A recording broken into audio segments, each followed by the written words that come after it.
How are we doing, guys? Welcome back to the channel. Bobcomms speaking, and I'd like to introduce the next tournament that I've entered myself into. So this is the ESL Group Stage 2.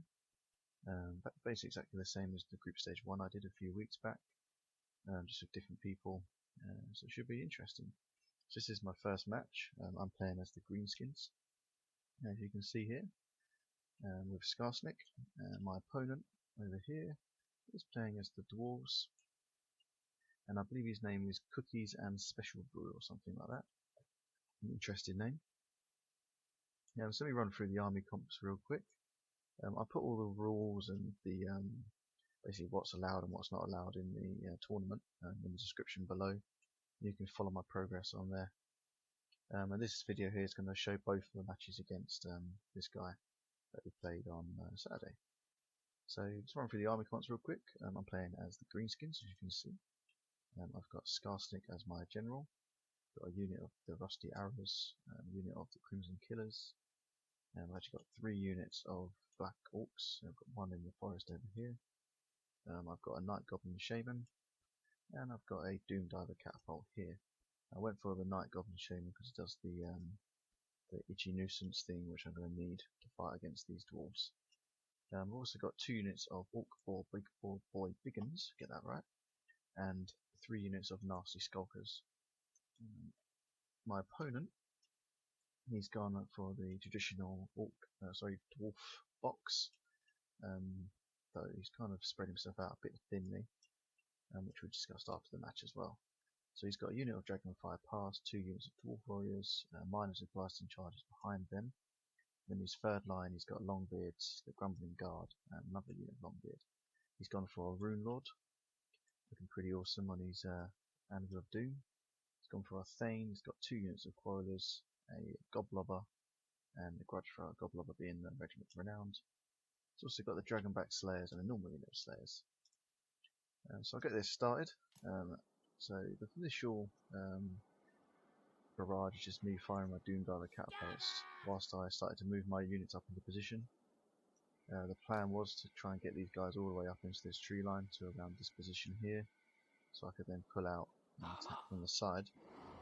And it's kind of good that he deployed the Goblobbers a bit further back so I was able to get a few shots off before he started to get me. So you see my Doom Divers here a second. See that first. Yes, I was aiming for the Warrior of the Dragonfire Pass was there. I'm mainly shooting I saw at the moment. I don't actually realise the Grumbling Guards to begin with. But the reason I went for the Orcs, if you remember when I played before in the last few battles, when I played against the Greenskins, I got absolutely smashed playing as the Dwarves because I didn't have anything to counter Black Orcs. This build he kind of does. It doesn't. The same. He's got the Longbeards and Great Orcs. He's only got 3 units. Like the Dwarf Warriors, personally, I would have got rid of them with the miners, just for the armor piercing damage. So a few misses there. So I'm going to speed this up a little bit. You can see my units are starting to move up. Here we go. He's actually shooting at my Goblobber. You see the morale started to drop there. So I sort of started moving around a bit, see if they could miss a few shots. You just see the general barrage going over here. But I think he's still shooting at my catapults at this point, which is good. But I think he does switch target in a little while too. Yeah, you see that he's switched over to my Crimson Killers now. See if we can get any nice little hits there. See if anything hits. So we hit the Thane maybe. But you can see I've got my units moving up here. So this is what I was kind of confused about. He left a big gap here. Okay, he's got his Slayers here. Like I imagine he was thinking I've got cavalry somewhere. Actually forgot to move this unit of Black Orcs stupidly. But that's cool. You can see where it's gonna. So when the fight starts, you can see it's gonna end pretty quickly. It's quite a brutal fight. It was kind of edge of the seat at one point in the fight, but we'll just I'll let you watch. I won't ruin anything. It was a good fight. Just a nice little hit there on those Grumbling Guards with a nice chunk out there. And another nice hit there on the Dragonfire Pass Warrior. So he's actually still shooting at my Crimson Warriors. I've moved my Rusty Arrows up, sort of shield them a tiny bit. The reason I went for the rusty arrows, they do the poison. I've got a little using the Scar Snake's special ability there on the Fame, I think I missed. Yeah, they've got the armor piercing, which is good. You can see my flank here, you can see he's what I wanted to do is draw his Slayers out to attack my Nasty Skulkers, get them out of the way, and actually misclicked this bloody Orc Boar Boy. I was supposed to send him into this centre one, but that's fine. You can see they get a nice little charge on. But the Nasty Skulkers will get absolutely destroyed by the Longbeards. That's cool, I managed to get one round, so he's going to come round and he's going to swing behind. So I've dropped here, I've dropped the Night Shroud, which is the 96% visibility range and 30% accuracy on their archers and the gut throwers. So that's good, and you can see I'm going to get my boar boys in and get a nice little charge into the back of these guys. He doesn't notice just in time, and there you go, a nice little awesome charge there. So at the front of the fight, so I'm trying to get everything on his right flank over, so I've got my Black Orcs holding up against Dwarf Warriors and Longbeards. Got Scar Snake here buffing everybody, and they're dropping he's got Deadly Onslaught on his Bane over here, sorry, Scar Snake's over here should I say. Quite good as well, you see a lot of all these range units were pinned down now by this one unit of War Boys, so I've got one unit pinning down, not 1, 2, 3, 4, 5, 6, 7 units. So even though there's a sacrificial run, it was absolutely perfect for what I wanted it for. You can see a lot of my units here are starting to come back. Got the Nasty Skulkers, and again these are hidden, he doesn't know these are come back, so it's good to see it there.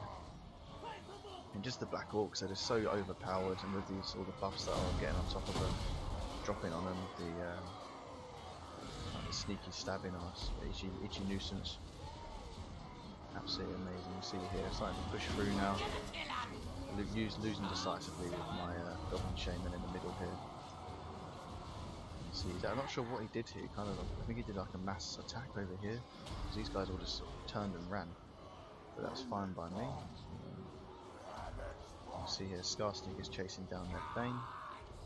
He's going to take him out. I'm not sure what this was. Something got dropped over here.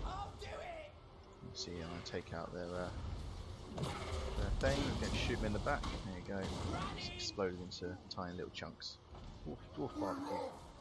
And then I'm going to send Scar Snake towards his Rune Lord. So they managed to push back my Black Orcs here. I've got another unit of Black Orcs there. They are losing. They're fighting against the Longbeards with great weapons. But on his left flank, he's starting to break outright. And his rear is actually starting to fall now with the Nasty Skulkers, the sneaky stabbing, and stand your ground, and the spite of the bad moon, everything just dropping down. So I managed to surround his units there. You see there's only 25 seconds left. It's just a case of wrapping up the Slayers now. So obviously they don't break, so I have to kill them to the last man. You can see just a piling on these Darwin Warriors. Took his head off there, beautiful. Didn't get to see any dwarves getting eaten by Scar Snake's little pet. That's cool. There we go. So that was a close defeat. Close defeat? What? Yeah, I won that obviously, but yeah, okay. And we'll end that quickly so we can see the. Oh, okay. Not sure what's happened there, but it's apparently we didn't lose anything. Okay, fair enough. So anyway, we'll continue on to the next battle. Again with me and Cookies and Special Brew. This time I was playing as Bretonia and he went for the Beastman. It's actually my first time playing as Bretonia online. Let's load this up and get this underway. So I wasn't quite sure on what army to bring, to be honest, but when I chose first, and he switched over to Beastman, so I was like, okay, so I went for the army of anti-large. So I thought he was going to go for like Minotaurs and things like that. And you see here he didn't. He went for the Ungor Raiders, but he went very heavy on the Centaur Great Weapons, I believe they are. And this is a cool map. I haven't played this map before, so let's pause this here and have a quick look. So I kind of thought he was going to deploy on either one side or the other. And so I deployed a unit of Ground Knights over here. Unfortunately for me, it's quite a small little gap here, and these guys are fast. So I managed to close these down pretty much as soon as we start. This is I'll go straight into the middle of these. I've also got a unit of Pegasus Knights over here. As you saw on the loading screen, I've got 6 units of men at arms and pole arms, 2 units of spearmen at arms, and then a peasant mob just because I had 105 left over or something. I went for the Blessed Field Trebuchet. I'm not sure it makes them blessed, but you know, got all these runes all over them, so it's pretty cool. Also, I've obviously got Leon Kerr on Bobcomss with a damsel with the life spell. And so this is a cool little thing here. I didn't realise it was a guy being held up by people. I thought he was on a horse, but it's actually being held up by like 2 guys, with a guy at the or 3 guys, should I say, with like candles or something at the front.